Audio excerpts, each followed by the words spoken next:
when YouTube has just put something out that changes the game for a lot of us, or it may not change the game, but let me tell you what it is and how you can use this for your business and in your favor. You now have to have 1,000 subscribers and 8,000 watch hours to begin your monetization process with YouTube. Right now it's 1,000 subscribers and 4,000 watch hours. So that's a good amount, right? This is not going to happen to February when I'm recording this video. It is now August. So you got a little bit of time. Now, for people who are aiming to monetize on YouTube by just saying, I'm going to just post every day or whatever your strategy is, that could be daunting. I don't want to pretend that it's not. It could be daunting. YouTube is not the easiest platform to grow on, so to say, but I believe it's possible. And I'm not a YouTube expert. I'm just someone who loves entrepreneurship, and I know media is something that we should be talking about more. So with that being said, how could a solopreneur or a small business owner approach YouTube now so that they're not overwhelmed, so that they're creating content that platform wants, but more so how are you still serving your clients at the same time? I'll give you some tips. The first tip I would say, which I've said a lot of times, is create a podcast. Now, there are people out here who still scream, everybody has a podcast, no one needs a mic, another podcast. That's equivalent to saying no one else needs to sign up for social media. Just because people start a podcast does not mean they continue with it. So here's the reason why I believe you should start a podcast if you're a solopreneur. The first reason is for you to have a content library that you can continually pull from. What do I mean by that? If you are recording a video a week, an episode a week, and it's about 8 to 15 minutes, there's so much you can do with that. You can use clips for social media. You can use the transcription for LinkedIn. You can use it for your audio podcast.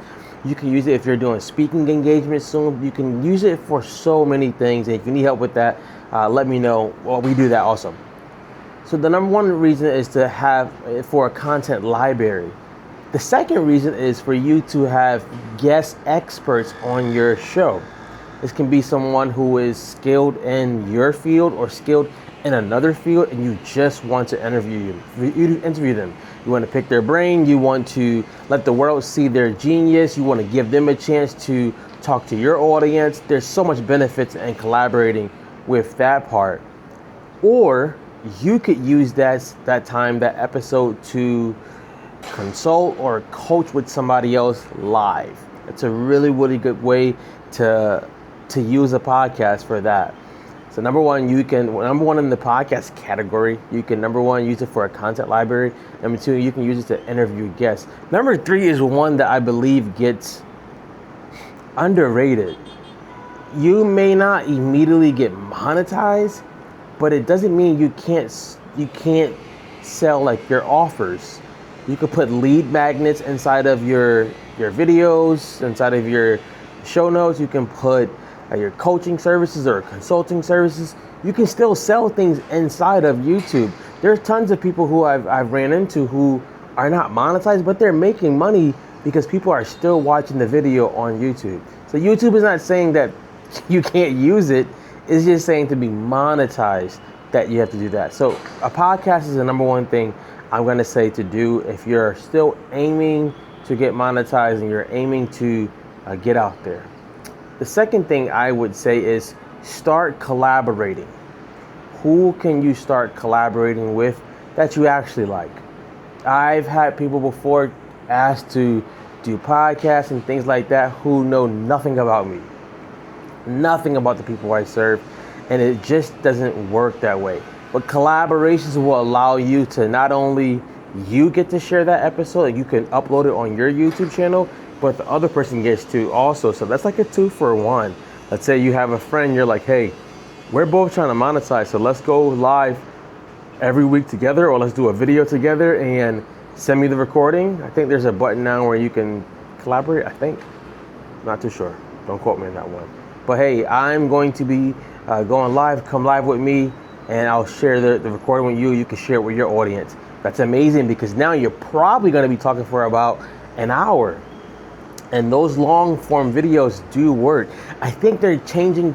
If you want to get the monetization by shorts, I think it's about 20 million. I think that's a lot of time to, you get what I mean.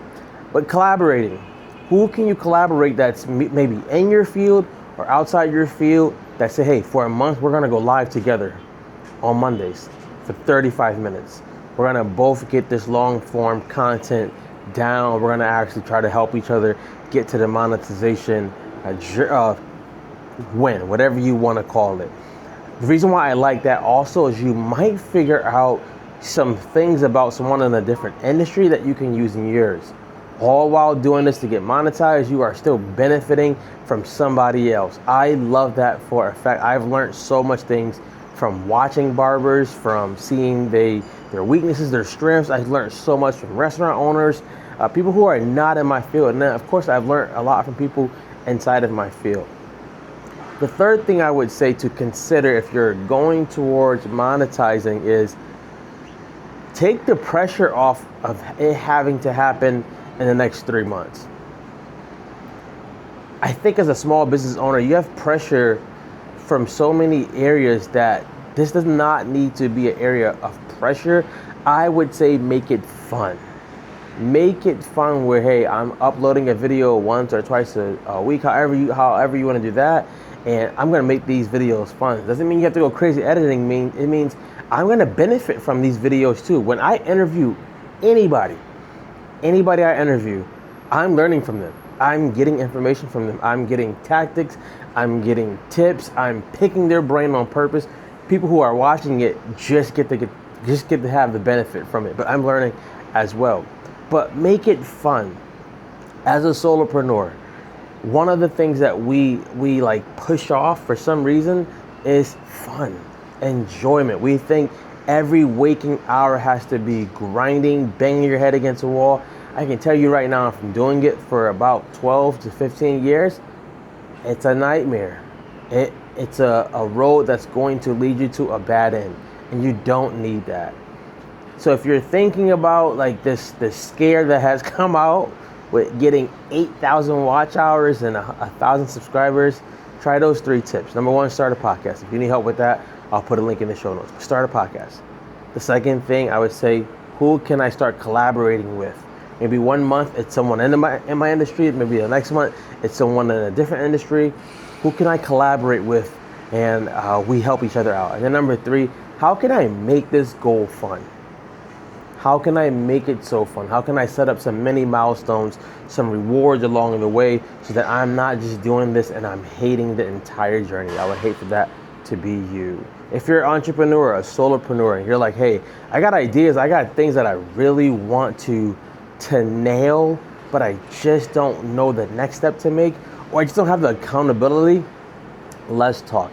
I do this for entrepreneurs, especially solopreneurs, so that they can not only make the next move, but that they can systemize it so that they can keep getting paid and have less stress. Be good, be great.